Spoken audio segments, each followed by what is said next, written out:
Physical excellence does not of itself produce a good mind and character. On the other hand, excellence of mind and character will make best of the physique it is given. Plato. Hello everyone, welcome to episode 16 of Commoners Honing All Disciplines podcast. We hope you're all doing well. This is the last episode of Jack January, and we're going to be talking about gear or performance enhancing drugs. A lot of slang terms for it. You got juice, you got gear. People say trend. Trend's not the only one. It's like a short form for one of the actual drugs. All these slang terms. Juice head. Roid head. Gym rats. I know there's a needle one in there, but I forget it. I hope you guys are doing well during Jack January. And today we really want to highlight, the good, the bad, and the ugly side effects of steroids when they are abused, when they're not used in the right conditions.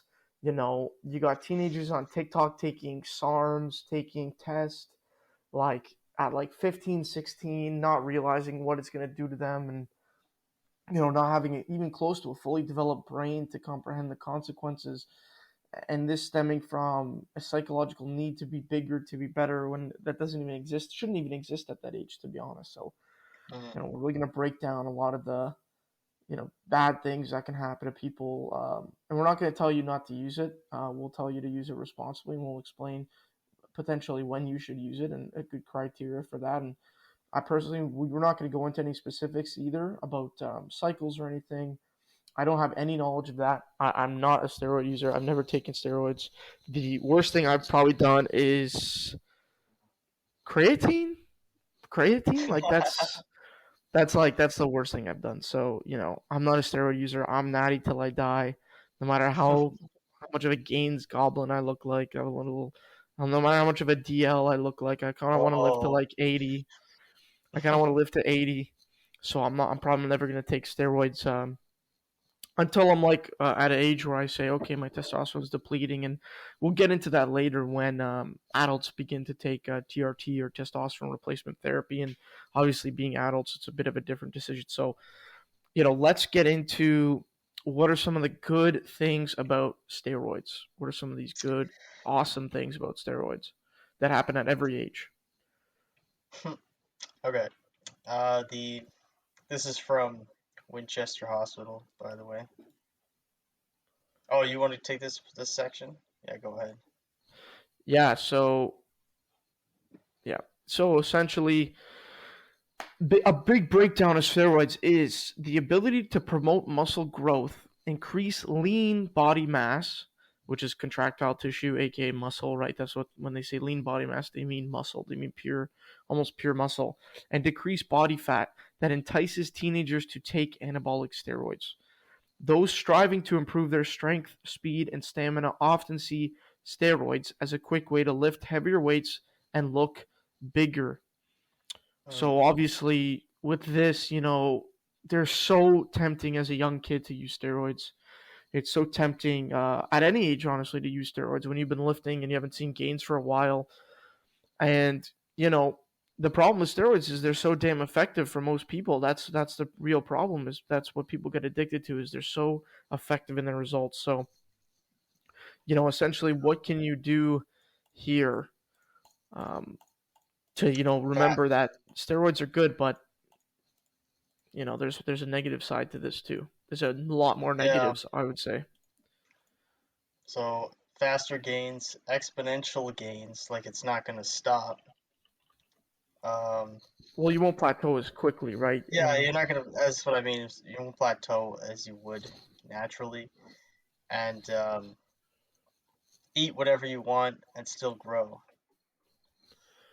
Yeah, and so essentially you can be kind of lean and want to lose weight. You're still going to get gains on steroids. If you want to gain mass and you're eating a crazy calorie surplus, you're going to gain a lot of mass very quickly, and a lot of it's going to be muscle, right? So it is the end all be all of supplements, essentially. That's right. It has its own class. It's got its own drug use registration because it is the end all be all.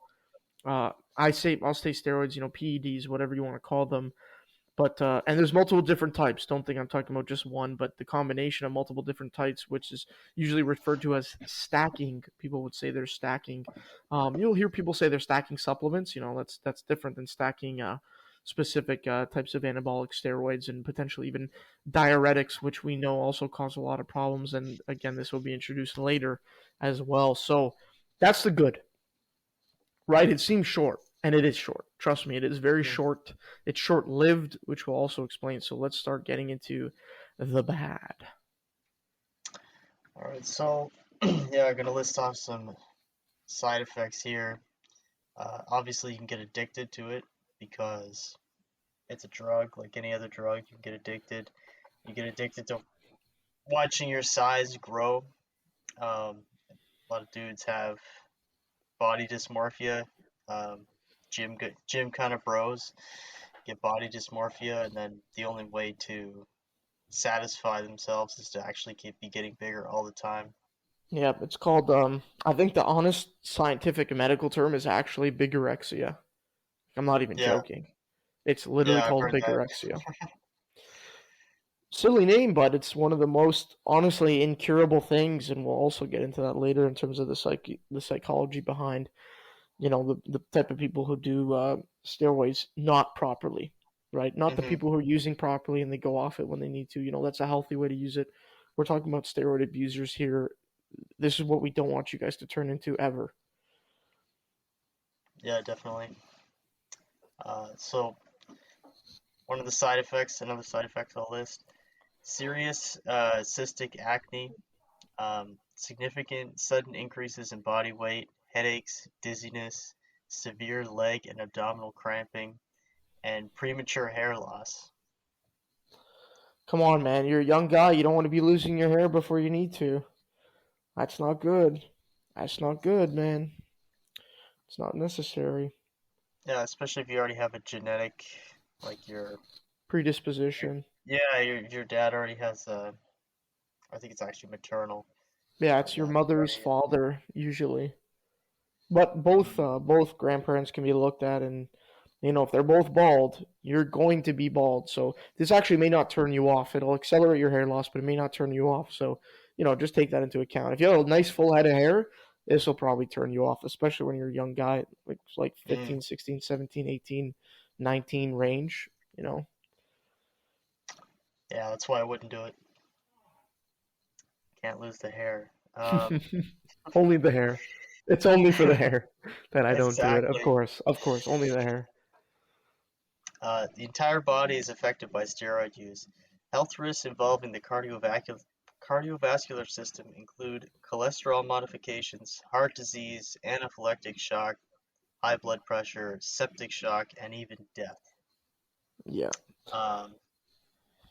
So pretty serious stuff there.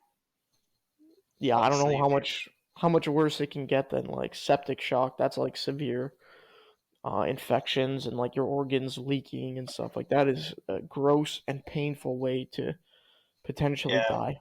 It's a scary way to potentially die. And then next one probably everybody knows about: serious effects to the reproductive system. Genital atrophy, genital swelling, sexual dysfunction, sterility, impotence, prostate enlargement, fetal damage, menstrual irregularities, and liver and kidneys are under constant attack. Yeah, and we'll definitely say a couple examples about those livers and those kidneys and all the organs that get affected by steroids. There's some really bad steroid deaths caused by the overuse and the abuse of the liver and internal organs. So we'll definitely get into that as well. Yeah, the effect on the liver is cancer, jaundice, which is like liver stops working, you turn yellow. Tumors. How do you pronounce this? Pilosis hepatitis. Do you know what that is? Yeah, I think that's it. I think that's it's probably a type of like Just a type Hepatitis. of hepatitis? Okay. Yeah, I'm sure it is. Yeah, that's self-induced Uh, probably, which is kind of scary. hmm. Damage to your kidneys includes kidney stones, kidney disease, kidney malfunctions, also another critical organ. Um, Taking steroids can affect your skin as well. Acne, oily skin, rashes, red spots on the body, hives, um, increased body hair, but still bald on your head, That's and so bad. increased facial hair in women. Yeah, like dude, like you're a young guy and you're getting shredded, right? And imagine your whole body flares up with like acne and purple spots and red spots and scars. Like these Mm, scars don't go away. This is the problem. Like this is permanent potential damage when you start taking it too young, when you're not using correct dosages, when your body's not prepared to be using it, like you haven't even peaked at testosterone, you haven't even peaked with your diet, you haven't peaked with your exercise, and you're just using it willy nilly. Like this is no joke. The amount of people I've seen on TikTok, the amount of people I've seen, Derek, more place, more dates, like break down, young teens getting SARMs, young teens doing like tests, doing actual, anabolic steroids. It is gross. Like it's mm, gross, man. You got these like, oh, so one guy's back and chest, right? So it's not your back. You can hide your back. You can't hide your chest when you take your. You're not hiding your chest when you take your shirt off. No way. So like this dude's chest, the center of it and all around the outside was like swollen and red and had these like big pimples, acne that would like pop when he would exercise because the blood would rush him. I was like, oh, I don't even want to get into it, man. It was gross. It was yeah, gross. I feel so bad for that dude, but like you gotta know the risks so you can not like do this stuff. Teens are going through puberty at those ages, man. Like you're adding hormones to your body, which is already trying to regulate the hormones that you already have. Like, dude, you got to be smart about this. Like, you cannot be silly about steroids. no, yeah, that's terrible.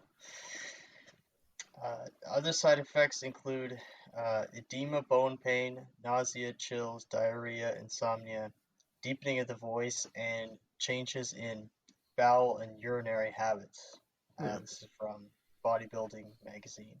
hmm And that's just like that's not all the side effects. That's not everything that can happen to you. It's a lot of it. It's most of it. But those stuff there will be stuff uncommon side effects that might happen to specific people. So if you're a young guy and you're scared right now, good. This is the whole purpose. If you're under like Yeah, 23, 24 and you're scared right now, yeah, you should be. I hope you're scared right now. This is the I'm this is the scared. point of this. Good, you're good. I'm scared, dude. I don't want to touch the stuff. I'm not a professional. I'm not gonna be a professional. I don't need it ever. I don't need it Mm, ever, except when I think I'm old enough to say, oh, my body's actually declining, and I want a little boost when I'm much older. I'm talking my 50s, right? These are the exceptions to like the average person getting it would be for TRT, but you know, the whole point of being a young guy is maximizing test up to your peak age. You have to maximize your test up to your peak age, and this requires exercise daily. This requires a good nutrition, a good diet. This requires, taking those necessarily and unharmful supplements, right? It requires a lot of work to peak that test. And imagine you are a bodybuilder, you want to be a pro. You've worked your butt off to peak your test by like 25, 26, 27. And you start taking steroids then, man, you're going to be an animal. Your likelihood for, we call this, I think, maximum potential muscle growth, I think that's the term that's kind of used, is way higher at that age because your test is already peaked. You're creating the most muscle while burning the most fat. And then imagine you add steroids to that in a small amount, and you slowly increase as you get older, right? Based on a coach, based on a doctor's opinion, based on a professional. You do it properly, so your myostatin, which is essentially the thing that will inhibit or assist in the production of, essentially telling your body to produce more hormones, specifically testosterone. Your myostatin inhibitors won't be activated as early on because your body's like, oh, we're peak test right now. So let's that's good. And then we're going to add slightly a little bit. Okay, cool. Your body gets used to that. that's when you plateau on steroids, right? When your myostatin inhibitors essentially pick up on your body adding excess external testosterone, right? Because that's the point of every steroid essentially, is to increase the testosterone overall. Some will probably make you leaner, more vascular, but usually anabolic steroids are for the increase of testosterone, which produces all these results. So, you haven't even peaked. You haven't even come close to peaking. You're not even 20, and you're gonna try steroids. Like, don't, dude, just don't.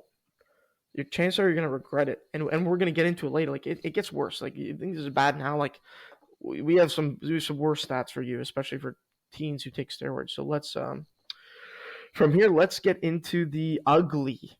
Let's get into the ugly side of bodybuilding. The real people that it's affected, the real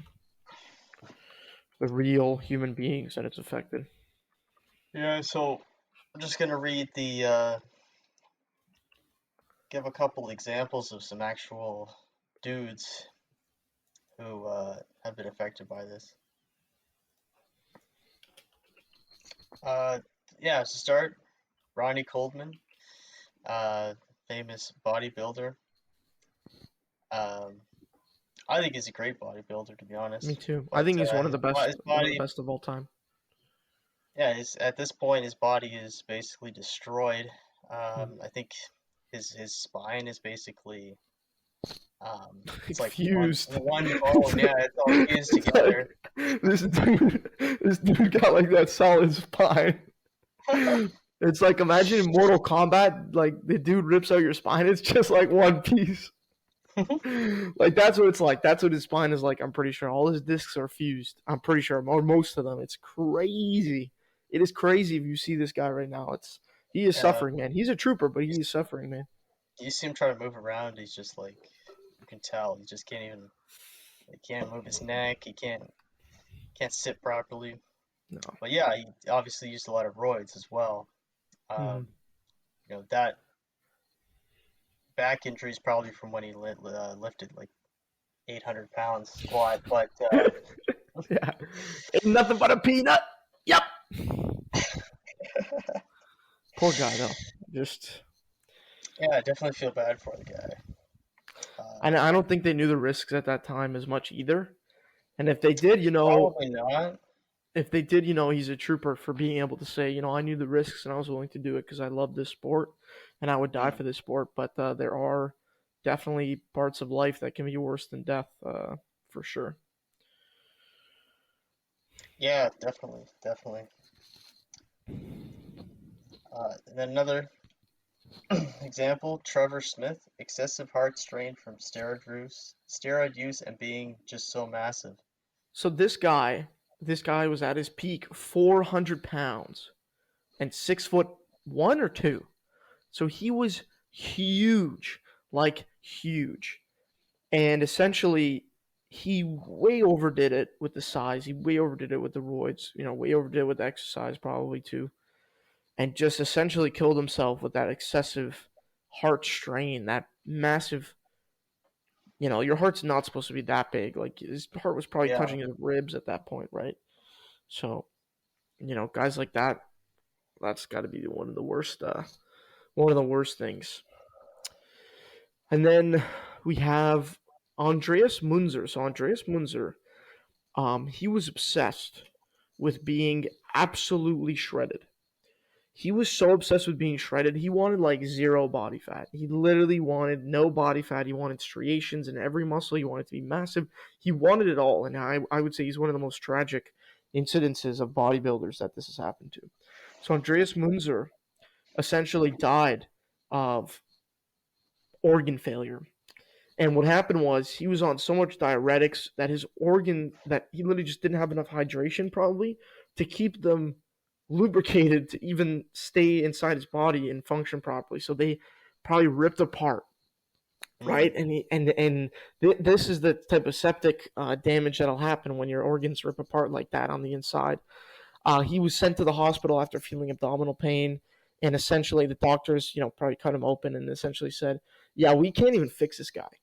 He has so much organ failure. It was like soup," they said, because it was just so much blood and organic matter that just piled up in his body from way too much abuse, man. And that's definitely from the psychological addiction of this, is that overusage. But they found after, with the autopsy, he had a massive heart, right? Probably from the GHD, which is human growth hormone essentially. Oh, sorry, HGH, not GHG, HGH. So he had a massive heart.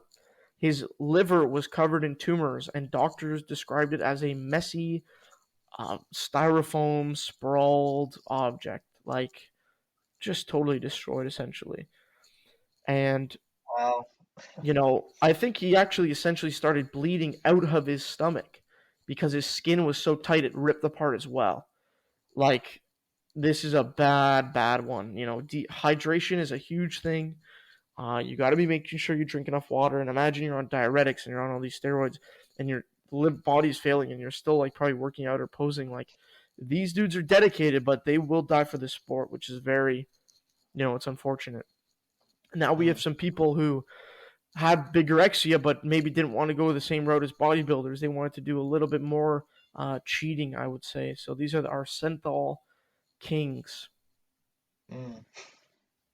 Yeah, Greg Valentino had massive arms, and bad hygiene caused it to get infected. So his arms needed to be drained from all the buildup. Yeah, so essentially he would reuse needles, right? They would cause disgusting infection. He tried repairing his arms by himself with like the synthol popping and building up all this gross stuff in his arms. So he made a video. There's a video of him online probably somewhere, still to this day, because he did upload it somewhere, of him trying to drain his right arm, I believe, of all the synthol and the gross stuff in it. And he was just bleeding everywhere. Like, do you really want to get to that point, man? I don't think most people would, but like, dude, do you really want to get to that point? If it's at the point you're crazy. Like basically doing surgery on yourself. Yeah, you're like a drug addict. You'll do anything to get your fix, and you'll do nothing to get fixed. Essentially, it's just crazy, man. Just gross. That's a weird drug because like, it's not the substance itself. It's like seeing yourself after you put it in is what is the drug. Yeah, and it's not even real. It's like this fake juice you put in yourself to inflate yourself. It's like gross as hell. Yeah. Oh man. And there's a lot of guys like that. You might have seen Synthol King. Literally, I'm pretty sure he's literally called Synthol King. I forget his name, but he has these huge arms. He's had them drained. He's had them refilled. Like, he has a mental issue. He's a psychological issue that needs to be fixed.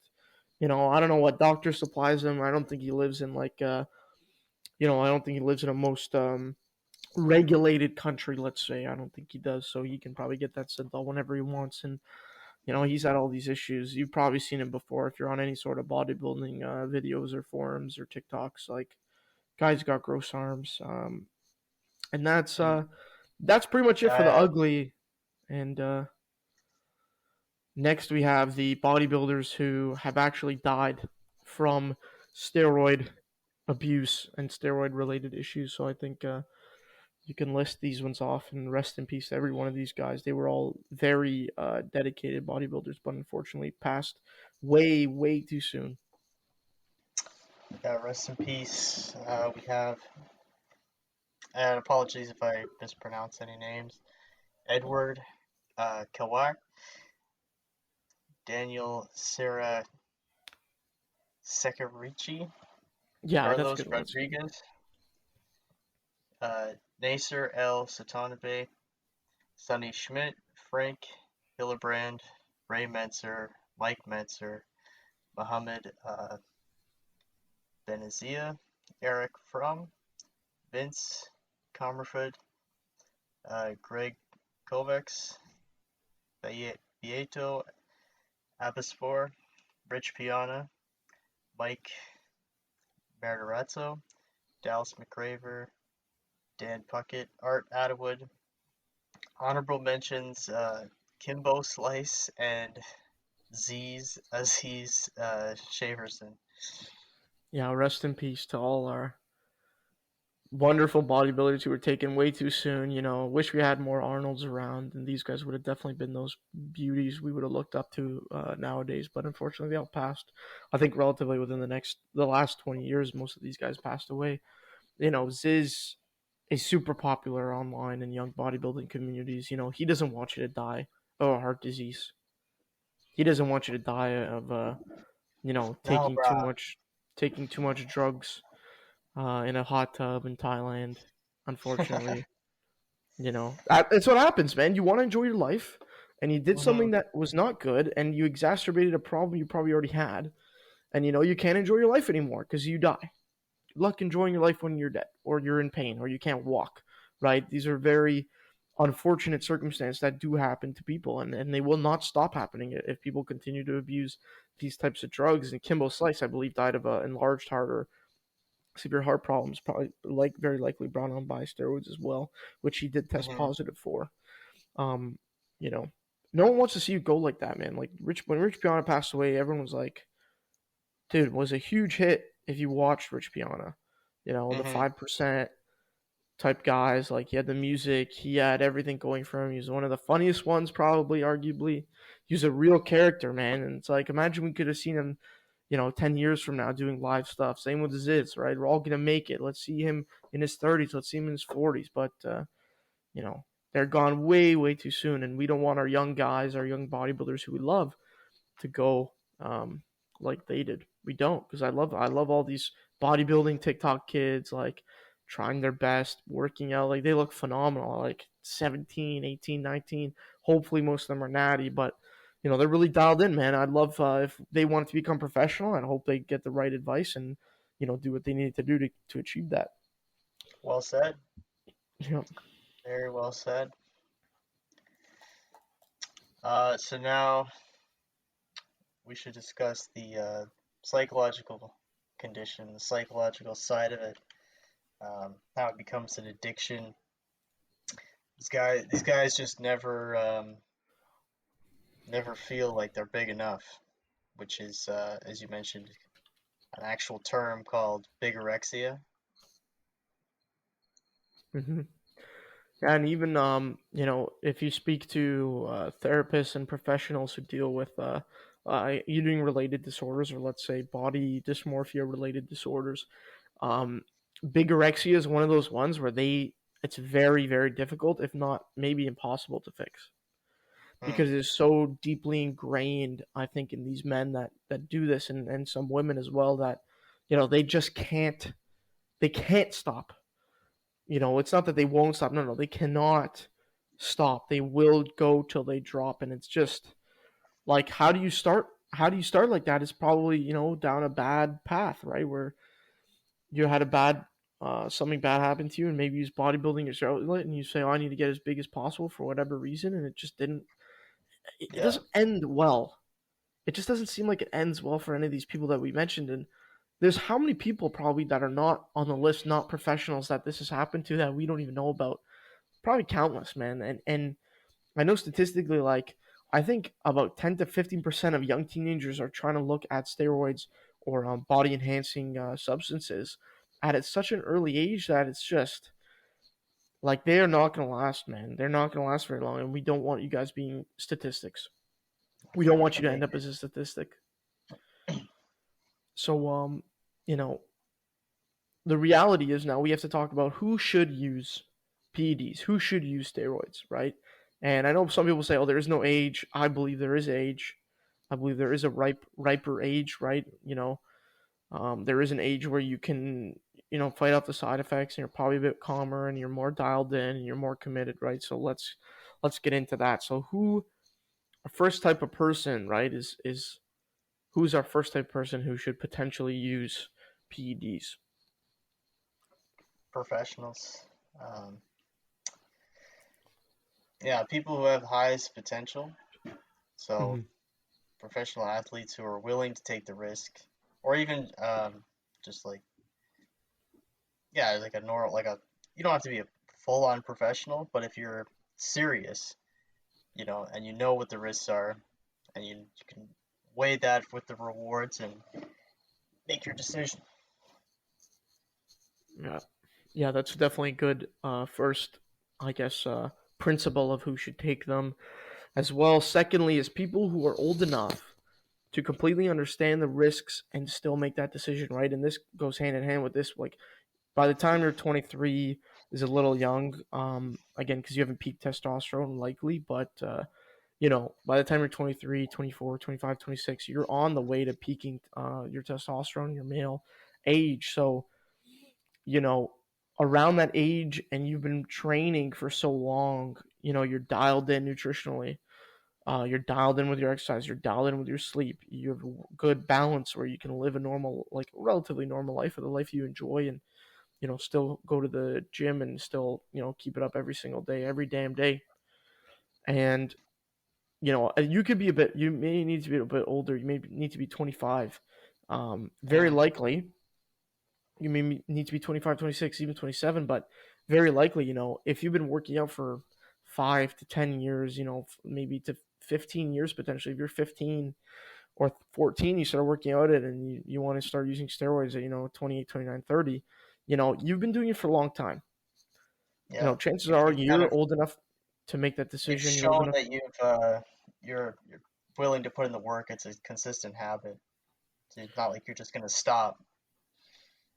Yeah, and the coach you have is happy to help you with your cycle.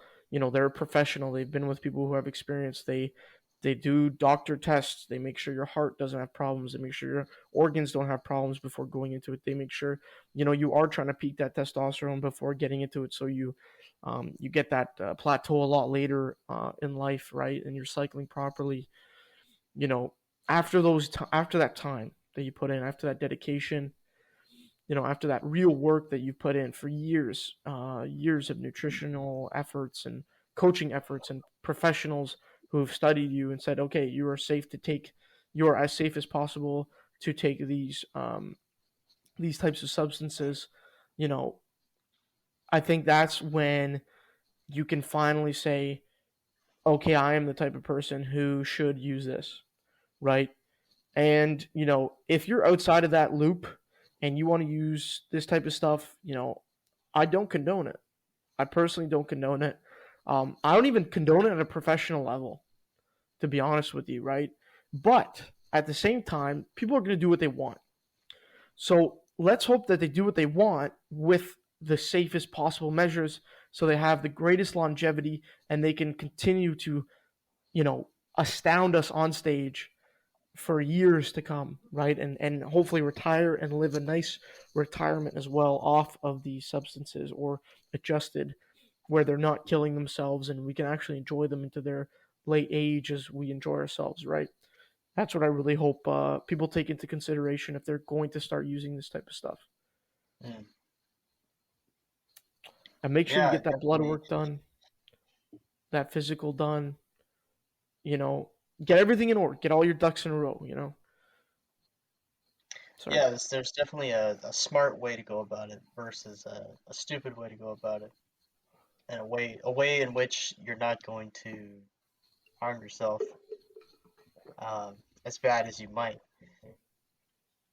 Um, yeah, I was admire a guy like Stallone who was natty when he was young, and then as he's gotten older, has moved on to hormones. Yeah, and he's doing pretty well, like all things considered. I think he does have some joint damage, but Hmm. that's just because of overuse. And now he has supplementation, which helps with all that stuff.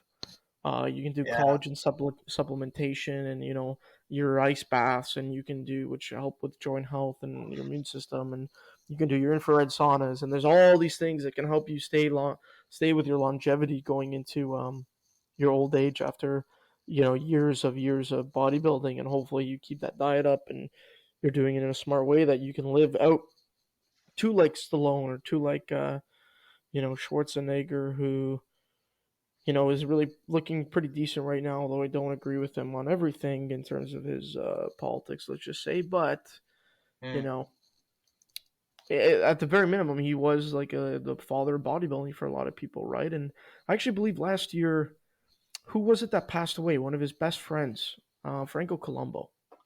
And Franco Yeah. Colombo, I think he was in his 70s, which is pretty good, right? It's pretty good. You can say he probably lived a pretty full life, I would assume. Mm-hmm. So that's like the risks, and you're going to die slightly earlier than probably the average age, but you're willing to take that risk and still live the life you enjoyed before you pass on. So that's a good. Hopefully, that's a good example for people of attempting to take this stuff. So now we have a little excerpt from Derek from More Plates, More Dates. Yeah, I'll give that a read. I knew how to lift heavy and train hard, but my knowledge about dieting and learning how to prime my metabolism was not where it needed to be. As a result, I spent a fair bit of time on hormones, wasting muscle building potential and getting fat when I didn't need to. For the majority of men, only have so many cycles in the tank before you get to a point where you either A, have accelerated in the miniaturization of your hair follicles and are forced to stop using hormones to prevent further hair loss, or B, have a health issue that forces you off your hormones.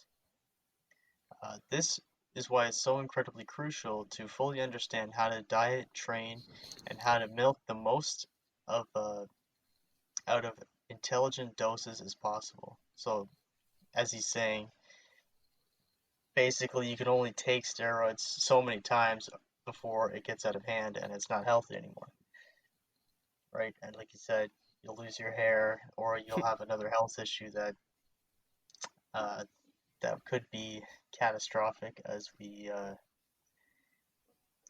sort of listed in the beginning, all the things that could happen.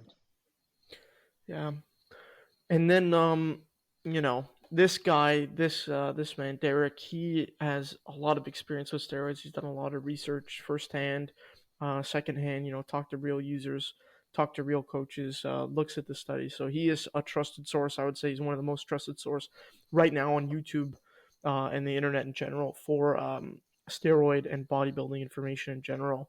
And probably many of you know who he is, and probably many of you use him. We'll definitely link him down in the channel. Another YouTuber that I personally like, who's kind of funny and can be silly sometimes, but still has some pretty good steroid information, is Greg Ducett. So I definitely recommend both of those guys. And now we kind of want to get into hyper responders and poor responders. So you'll see guys like Chris Bumstead. Chris Bumstead is by far a hyper responder to steroids. His genetics off and on steroids are phenomenal. You probably can't get better than him, and he is the winner of, I believe, the classic Olympia, just this last one that occurred, as well as a bodybuilder who I don't believe is really doing bodybuilding anymore because of too many injuries, but Callum von Moger looked phenomenal. After steroid usage, he was definitely a genetic hyper responder. Those are the type of guys who know their muscle potential. They know that they could potentially look better, and they've maxed themselves out essentially on their muscle growth, their muscle potential. So when they use it, they look phenomenal, and they earn that usage almost, that safe usage, right? They seem to be very good health, other than Callum, who constantly gets injured because he lives quite a wild lifestyle, but he's an Aussie, so what do you expect?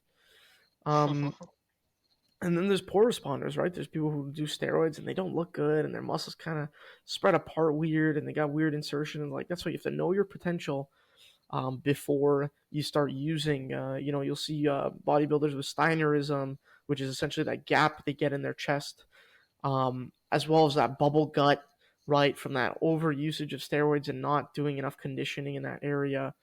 You don't want to turn into a guy like that. It's just not cool. So make sure you're not abusing this type of stuff if you are going to use it.